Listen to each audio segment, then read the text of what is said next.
కర్నూలు జిల్లాలో ప్రభుత్వ ఉద్యోగం పేరుతో అన్నా చెల్లెళ్లు ఓ వ్యక్తికి 50 లక్షల రూపాయలు టోకరా వేశారు. గ్రూప్ 2 పరీక్ష రాసినా వారు చెప్పిన విధంగా ఎక్సైజ్ ఎస్ఐ ఉద్యోగం రాకపోవడంతో పాటు ఇచ్చిన డబ్బులు కూడా తిరిగి ఇవ్వలేదు. దీంతో మోసపోయామని గ్రహించిన బాధితులు పోలీసులను ఆశ్రయించడంతో విషయం వెలుగులోకి వచ్చింది.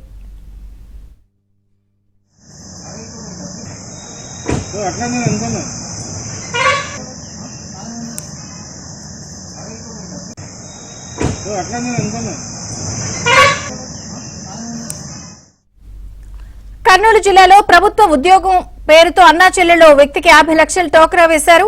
మరిన్ని వివరాలు సుంకన్న అందిస్తారు. సుంకన్న. విజయచంద్రిక, విశ్వనాథ్, దానేశ్వరి అనే వాళ్ళ నుంచి ముగ్గురు వ్యక్తులు గ్రూప్ 2 ఉద్యోగం ఇప్పిస్తానని చెప్పి 50 లక్షలు తీసుకున్నారని వాళ్ళు ఆరోపిస్తూ పోలీసులకు ఫిర్యాదు చేశారు. మంత్రికి చెందిన ఈ విశ్వనాథ్, దానేశ్వరి కర్నూలుకు చెందినటువంటి ముగ్గురు వ్యక్తులు ఇటీవల కొంతకాల క్రితం పరిచయం అయ్యారు.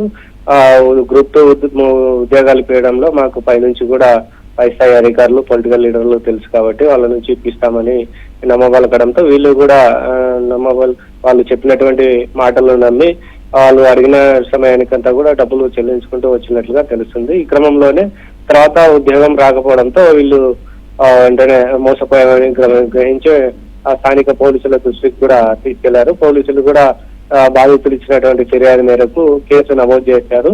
అయితే దీనిపైన కూడా పూర్తి స్థాయిలో దర్యాప్తు చేస్తున్నాము.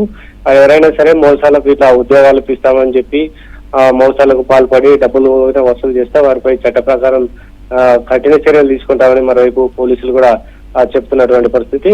పోలీసులు విచారణ జరిపి నిందితులను అరెస్ట్ చేసి తమకు న్యాయం చేయాలని కూడా బాధితులు పోలీసులను విజ్ఞప్తి చేస్తున్నటువంటి పరిస్థితి.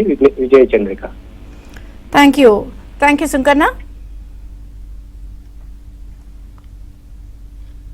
అట్లా